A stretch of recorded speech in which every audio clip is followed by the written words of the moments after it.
Hey there, I'm Angela Sharp, and welcome to the Daily Mix. I hope you had a lovely weekend. It was Halloween weekend after all. It was totally different. Not a lot of kids, not a lot of people going out, but I did hear one joke that I want to share with you, all right?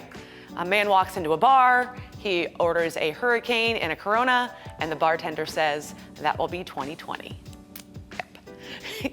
In better news, have you guys seen a lot of movies lately? Most of the movie theaters have kind of been closed, so I haven't been able to go to a movie and see a movie in a while. But there's a movie coming out this week on the 5th. It's called Let Him Go, starring Kevin Costner, of course. And I have to tell you, I got to watch this from my home because they let me screen it at my house. And this movie was excellent. I mean, I wanted to watch it because Kevin Costner, he's awesome. But this movie made you feel all the emotions of the characters. It's about a retired police officer and his wife trying to get their grandson back. I mean, it's a great movie. So if you feel like venturing out, or I don't know, maybe you could even get it in, I don't even know. But if you can, you should definitely check out this movie. Now later on in the show, I'm gonna have Langford Cunningham on. He is the host of something called Blind City Podcast, and he's got a crazy, inspiring story about somebody who took something so negative and made himself a positive outlook on it, and that's the fact that he actually went blind, started this Blind City Podcast, found his faith. I'll let him tell you all about it. So let's get started on today's Daily Mix.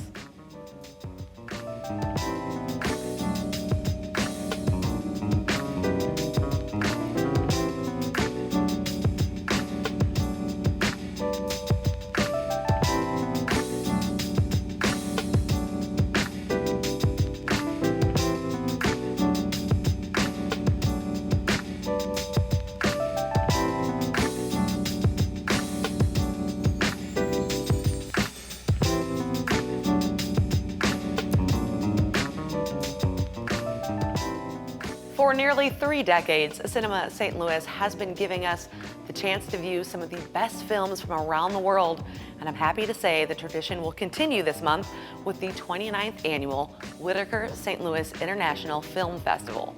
This year's festival will be virtual, of course, and it is being extended an extra week to provide the most access possible. The majority of the lineup will be available on demand throughout the festival, and special events, including the free opening night special featuring Dave Chappelle and the short 846 that will be live streamed. That's pretty cool. Now, the festival kicks off this Thursday, November 5th, and runs through the 22nd. You can find a complete list of films and everything else you need to know at cinemastlouis.org. Now, next Wednesday is Veterans Day, and for the past 36 years, the Soldiers Memorial Military Museum and the city of St. Louis have come together to honor our veterans with a parade and a ceremony downtown. And of course, unfortunately this year we can't celebrate in person, but the festivities will still go on. The city and the Missouri Historical Society have been working with area veterans organizations to create a virtual event to celebrate and thank our veterans for their service. I think that's pretty great. At least we're still able to do it in some form. The 37th annual Veterans Day Parade starts at noon online on Veterans Day, Wednesday, November 11th. You can find the Zoom link and more information at mohistory.org. Now, if you've always dreamed of visiting the Sistine Chapel, you'd maybe like to experience it from a new perspective, then you've got to check out Michelangelo's Sistine Chapel. The exhibit, the International Touring Exhibit, opens in St. Louis this weekend, featuring Michelangelo's iconic masterpiece. The ceiling paintings from the Sistine Chapel have been carefully reproduced in their original size, giving visitors an up-close look like no other. Michelangelo's Sistine Chapel opens at America Center on Friday, November 6th, and will be open Thursday through Sunday through January 10th. So there's plenty of time to figure out a good time to go down and see it. I think it's going to be interesting to see, especially if you haven't made your way out there yet. For tickets and more information, visit explorestlouis.com/Sistine. Now, you can help keep someone in need warm this winter by donating any new or gently used coat to Warner's Warm-Up Coat Drive. This is the final week for the annual event, and can you believe this? Kurt and Brenda Warner have been doing this for 20 years. They have about 50 different drop-off locations throughout the bi-state area. And this year they've also added a virtual coat option. What that means basically that you can donate online to help a child in need get a warm coat this winter season. The drive goes through this Saturday, November 7th. To drop off location near you or to donate online, visit kurtwarner.org/warmup. It's still hard to believe, you guys, that we're already in November and we're quickly entering into that holiday season, which you know I love. I love November. It's got the best holiday, Thanksgiving. How can you miss Thanksgiving? Family, good food, my birthday, right? So all these great things are there. And even though I'm excited about all that, you have to admit that the holidays can be pretty stressful. That's true any year, but add on a pandemic and the stress level kicks up, I don't know, 10 notches, I guess? Well, Sorry Food, a preparation meal service, has come up with a few ways to alleviate some of the stress. They're now offering a food subscription service that makes pre-ordering quality meals from local chefs easier than ever. And check this out. Throughout November and December, for every subscription they sell, they will donate a free hot meal to a St. Louis homeless shelter. During this time, customers can also get a special discount of 15% off when they use the code LOCAL. So make sure you use that code at the checkout if you're gonna do this. Now, I've actually had a Sorry Food, and they have some pretty good food, and at least when I was able to do it, I was able to kind of pick what I want and what I don't want. A lot of you know that I'm on like a health food diet, not really health food, but no gluten, no sugar, no dairy, no, that kind of stuff. And I was able to get something like that, and they made it pretty easy. You can learn more about the new subscription service and catering options at sorryfood.com. And speaking of the holiday season, if you're ready to jump on shopping, maybe you can consider Left Bank Books in the Central West End for any book lovers on your list. St. Louis's oldest indie bookseller has been hit hard by the pandemic, like most people, and they're really asking for your help. Their sales are at an alarming low, and they're really counting on this holiday season to help them stay open. Now, they recently began offering in-person browsing by appointment, and of course, you can always shop their website 24/7. They have a ton of new and used books and other non-book items as well. And I know this is that time of the year where you're kind of trying to figure out where you're gonna put your money, especially as you start to think about gifts for other people. But if Left Bank Books is someplace that you really love, you might want to consider gifting that to somebody. You can check them out at left-bank.com. And you guys, there's a new baby at the St. Louis Zoo. 18-year-old chimpanzee Udama gave birth to a female baby on October 28th at the Jungle of Apes. The baby, who is yet to be named, appears to be healthy and is clinging to mom well. The pair will be under close observation for the coming days and their weeks. They're actually in a private maternity area, and their public debut hasn't been announced just yet, but we will be sure to let you know when you can go see them in person. In the meantime, you can learn more about their journey at stlzoo.org/Udama. And guess what? The new baby shares a birthday with none other than the Gateway Arch. That's right, the Arch actually just turned 55 last week. And to celebrate, they're asking the public to send their best pictures of the Arch to be included in a 55th birthday collage. The photos can range from beauty shots of the Arch, snapshots of festivals, fairs that have been held there, or even pics from a family trip or a field trip. I actually remember that field trip when I was little. We went there as a group. They're accepting submissions through November 30th, and the collage will be available digitally at a later date. To upload your favorite Arch photo, visit gatewayarch.com/submit photos. You can also share what you love about the Arch on social media using the hashtag Arch55. Now, we all know what this Tuesday is, right? It's election day. Listen, I'm gonna tell you this right now. I don't care who you vote for, I just want you to go vote. I know that the lines might be long and you might not want to, just go do it, especially this election, just go do it. And as you head to the polls, you might be wondering about election interferences.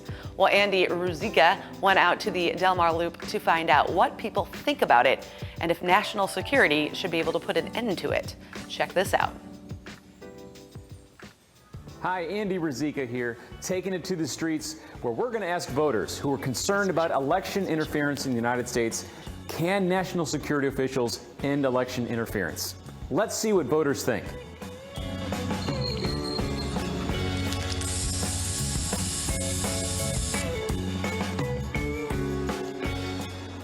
That's a tough one.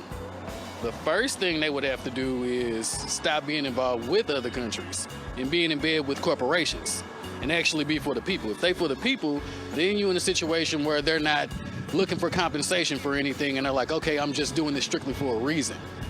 It possibly could be even the fact that there's so much money involved in elections, period.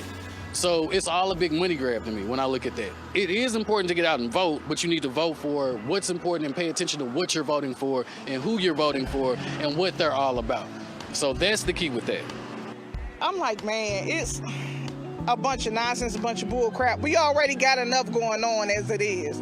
But for outside people to for real interfere, unless they were interfering in the first place, that's how I see it. So they only interfering unless they had some help doing it in the first place, infiltrating. So you got to figure, okay, they doing it again because they had help the first time. That's how I see it. I don't really got the answer for that, for real. I don't really talk about politics. I feel like that's a personal opinion. When it really comes down to it, just go out and vote. November 3rd is the day, so just make sure you're at the polls and go put that ballot in. Well, we'll have to wait and find out what happens during all this election craziness, especially with the fact that some of these votes might not have been counted until the end of the week. So we'll have to wait and see. But you guys, I mentioned Langford Cunningham at the top of the show and his Blind City podcast, a crazy, inspiring story of someone who's taken something that most people would just cripple them and kind of tried to turn it into something positive. Langford, it's nice to have you here. Oh, thank you. Inviting me to the platform. I appreciate it. So for somebody who doesn't know your story, can you kind of fill us all in on kind of how this all started to happen to you? Yes.